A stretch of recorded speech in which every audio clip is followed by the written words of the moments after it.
1. The hot, dry air burned Haven's chest. She gasped, struggling to breathe, as the dust kicked up by her frantic feet made it hard for her to see. It wasn't as if it would help anyway, since it was pitch black out, and she had no idea where she was. Everything appeared the same in every direction, nothing but desert all around. Her feet felt like they were on fire as every muscle in her body screamed for her to stop.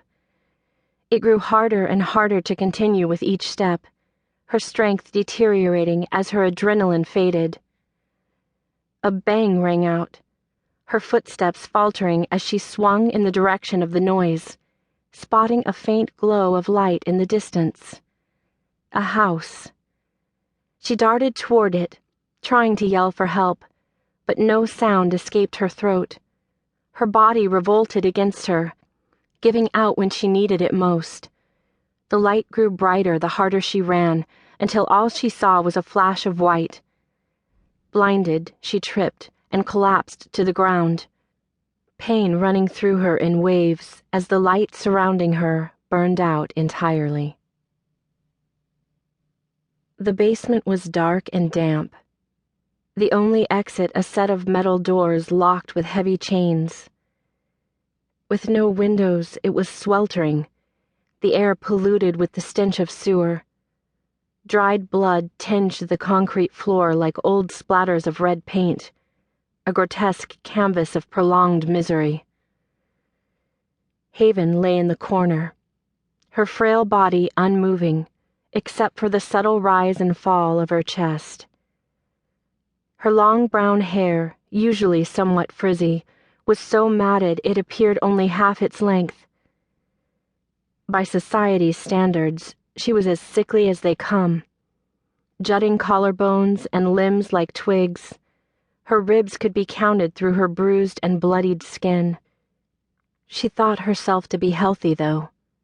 She'd seen people worse than her before. The day had begun like every other.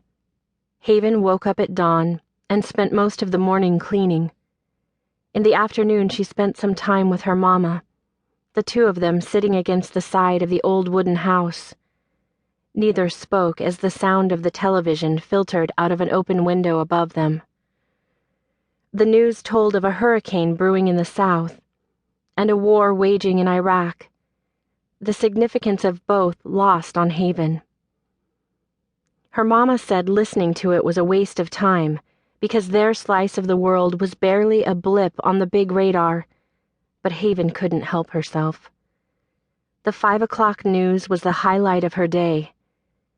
She needed to feel like she was real, that something or someone she'd had contact with still existed out in the world, somewhere.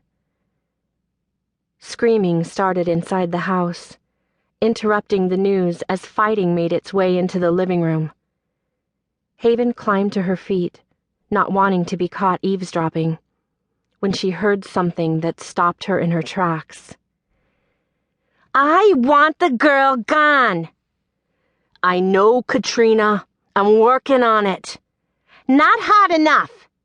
Katrina was the lady of the house, a harsh woman with short black hair and wickedly pointy features. "Get rid of her already." Get rid of her already. The words suffocated Haven. The fighting moved from the living room to upstairs, their voices fading as tense silence crept in. She was in serious trouble. "This world's scary," her mama whispered. "People will hurt you. They'll do things to you, sick things, the kind of things I hope you never know about, and they'll trick you, they'll lie to you. You have to be on guard at all times, baby girl." Haven didn't like where the conversation was going. "Why are you telling me this?" "Because you need to know," she said. "You have to run." Haven stared at her in disbelief. "Run?" "Yes, tonight.